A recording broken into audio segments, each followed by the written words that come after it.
আসসালামু আলাইকুম, সবাই কেমন আছো? আমি আলহামদুলিল্লাহ ভালো আছি। তো ঈদের পরে তো সবাই ঘোরাঘুরি করছে, আমরা কোথাও ঘুরতে যাই নাই। তো ভাবলাম ঘুরতে যেহেতু যাইনি তাহলে একটু রেস্টুরেন্টে যাওয়া যাক।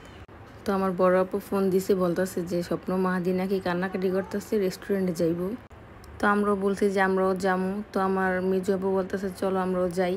তো আমরা সবাই রেডি হয়ে গেছি। তো এত ভিড় ছিল, অনেক মানুষ ছিল ওই দিন।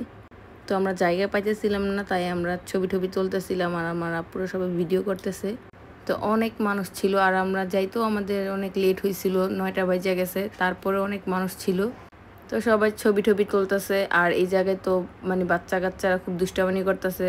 আর ইজান তো মানে বের হয় না অত একটা, তো এই জায়গায় এসেও অনেক খুশি।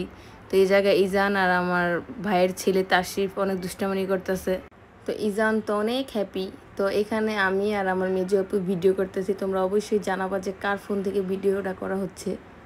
তো ভিডিও করার পরে অবশেষে আমরা একটা সিট পাইছি, তো সবাই এখানে বসছি। আর ইজানে তো কান্নাকাটি করতেছিল। আমার বোন তো একটু পরেই চলে এসে পড়ছে বাসায়। যে এখানে ওর বাবার সাথে কথা বলার পরে ভিডিও করতেছে, তারপরে ওর কান্নাকাটি শুরু হয়ে গেছে।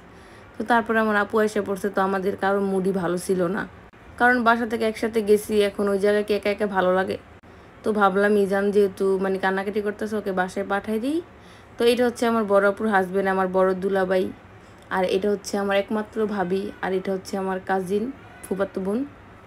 তো এখানে সবাই ব্যস্ত ফোন নিয়ে। তো আমরা সবাই মানে কথা বলতেছিলাম যে ইজান চলে গেল, সুরাইয়া চলে গেল। তো আমাদের খাবার আসতে আরও অনেক সময় লাগবে বলতেছে। আর আমি তো বারবার জিজ্ঞেস করতেছি যে আর কতক্ষণ, কারণ আমারও ছোটো বাচ্চা আছে। তো অনেকক্ষণ ওয়েট করার পরে আমাদের খাবারটাও চলে আসছে। আর মানে খাবারটা মজাই ছিল, তবে মানে রাইসের পরিমাণ এত কম দিছে, আমার মনে হয়েছে যে রাইসের পরিমাণটা একটু বাড়ানো উচিত। আপনারা কি বলেন অবশ্যই কমেন্টে জানাবেন আমাকে। তো আমরা সবাই খাওয়া দাওয়া করতেছিলাম, মানে খাবারটা আমার কাছে অনেকটাই ভালো লাগছে। আর আমার পেঁয়াজ পছন্দ না, মানে এই জায়গায় মানে আনাম পেঁয়াজ ছিল, এটা দেখে আমার ভালো লাগতেছে না। আমার মানে পেঁয়াজটা একদমই পছন্দ না, মানে অপছন্দ খাবারের মধ্যে একটা। তো আমরা এই জায়গায় খাওয়া দাওয়া করতেছিলাম, আমার কাছে খুব ভালো লাগতেছিল। তো খাওয়া দাওয়া করতেছিলাম আর ইজানের কথা মনে পড়তেছে যে ও বাসায় চলে এসে পড়ছে, আর আমার বোনের কথা।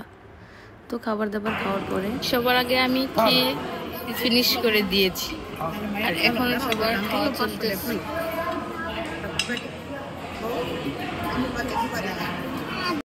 তো খাওয়া দাওয়া করার পরে আমার বড় আপুর হাজব্যান্ড ছবি তোলে নাই, তো উনি ওনার 2 ছেলেকে নিয়ে ছবি তুলতেছে। আমার আপু ছবি তুলে দিতেছে, আর এখানে আমি একটু ভিডিও নিলাম। তো অনেক রাত হয়ে গেছিলো, আমরা বাসায় চলে আসবো। আমি তো বলতেছি চলো বাসায় চলে যাই আমরা, ভালো লাগতেছে না। আমারও মানে আলফাজের কথা খুব মনে পড়তেছে যে আমরা বাসায় চলে এসে পড়ছি, চলো। তো আমরা সবাই বাসায় চলে এসে পড়ছি। তো সবাই ভালো থাকবেন, আল্লাহ হাফেজ, আসসালামু।